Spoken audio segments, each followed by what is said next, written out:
Can't run!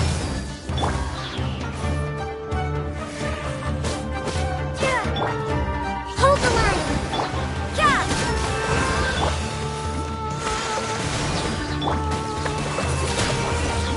Windblade!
You can't run! Yeah! Sure, bring refuge!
That's a sight to see. King Deshret's splendor surrounds us. There's so much vegetation here. It's different than what I expected. Sure are a lot of plants for a desert. That's what I call divine providence of King Deshret.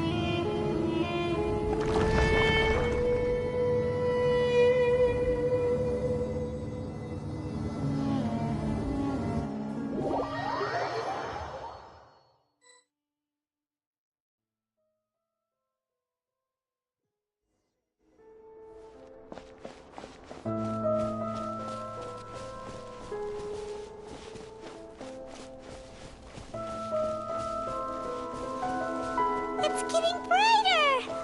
Oh, it looks so beautiful!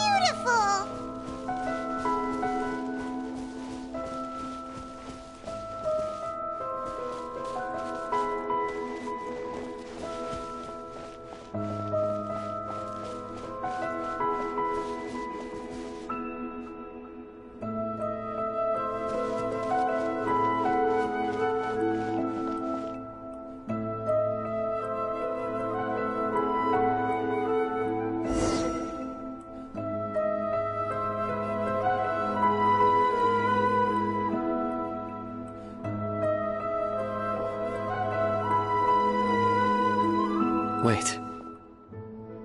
What's that?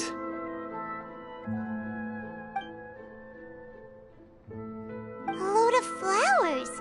And it looks like there's something among them.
These are King Deshret runes. They left something behind. Yes. It's an elegy written in an ancient script. What does it say? Here lies our faithful priest Kasala. His wisdom is a miracle among the people, deserving of high praise and admiration. You can read ancient King Deshret script? Of course. Every student needs to master at least 20 languages before they graduate. He's not serious, right? There's still something off about this place. The elemental energy here is too concentrated. The scent of life. Is it trying to tell us something? Is this it? Analyzing. There seems to be a hidden message among these skeletal remains. Excellent. There's a device from King Deshret's civilization in this gravesite. I'll transmit the information over and project it for everyone to see. Isn't sharing knowledge against the Academia's rules? Yes. However, under the circumstances, I'd prefer you to see this for yourself. You'll understand after watching it.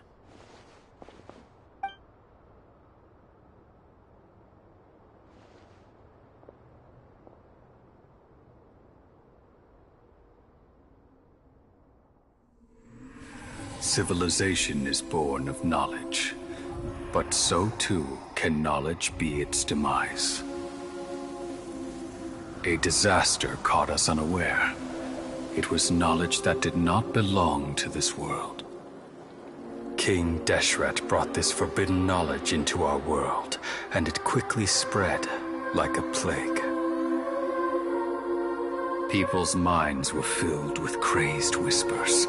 Dark gray scales spread across their bodies.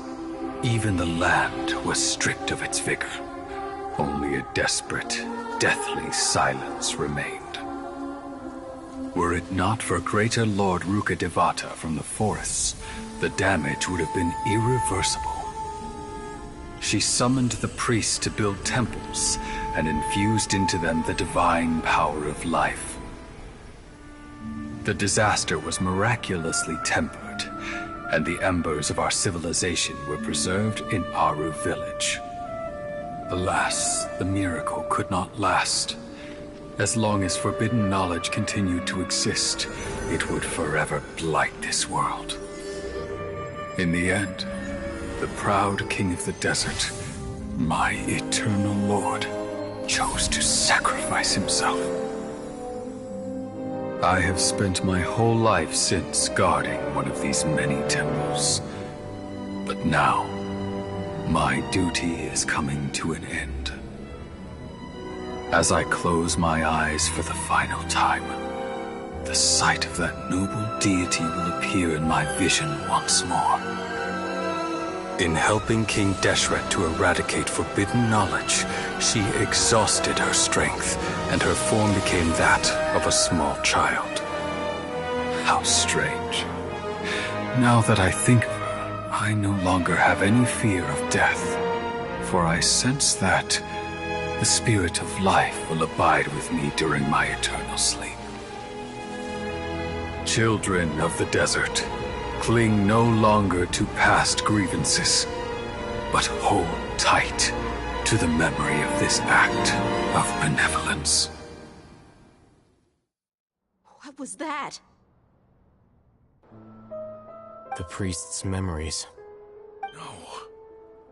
No, impossible. Greater Lord Rukkhadevata. So the former Dendro Archon and King Deshret were never enemies at all. But this doesn't make any sense.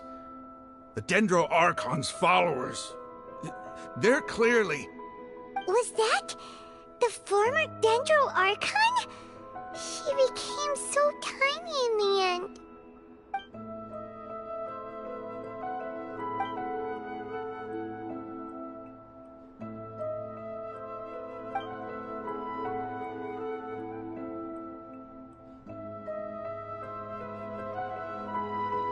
You might be distrustful of the Akasha, but there's no reason for you to doubt King Deshret's technology. You've just witnessed his priest's last words. I've never heard about any of this before. The surviving followers of King Deshret all gathered in Aru village. Our god did not make mistakes. We refuse to believe any of the rumors. King Deshret's death, the all but total annihilation of our civilization, it was all Greater Lord Rukkhadevata's doing. We saw her as nothing more than a traitor, who stabbed us in the back in our moment of crisis. Just like us humans. Fighting, feuding, double-crossing each other to...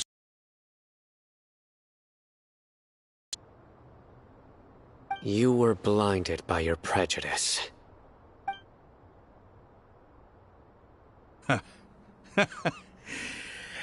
If I hadn't seen this for myself, if I hadn't witnessed his last words with my own eyes, ears, and heart, how could I ever begin to accept this? The truth is so far from what I've always known.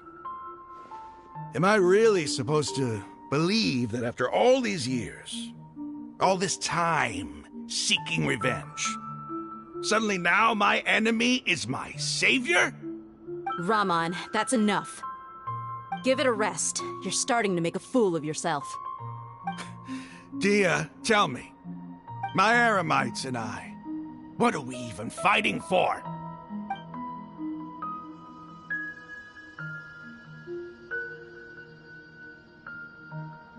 Hey, how you doing? I'll live.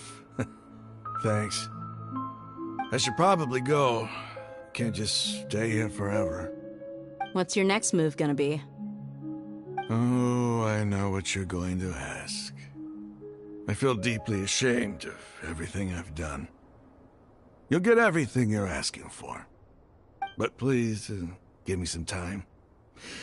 After everything that's happened here today, somehow I need to explain it to the others. It's not gonna be easy. Well, I guess that's for me to deal with. Dia, this is where our camp's located. Make a note of it. When would be a good time for us to go? Tomorrow, I'll convince everyone that we're all on the same side. And I'll return every last one of your your village keepers. We'll share our other resources with you, too.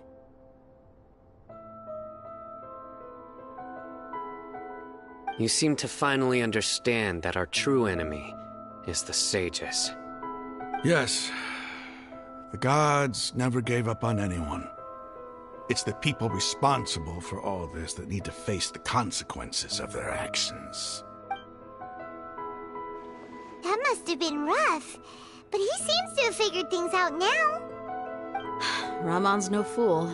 Being the leader of your own faction in the desert is no easy feat. It's too bad he was held back by his belief in King Deshret. But now that that's changed, I guess we have a few more people on our side. The outcome, at least, is favorable. We should get going too. Let's head back, have a proper meal, and a nice, long sleep. We'll need all our energy tomorrow.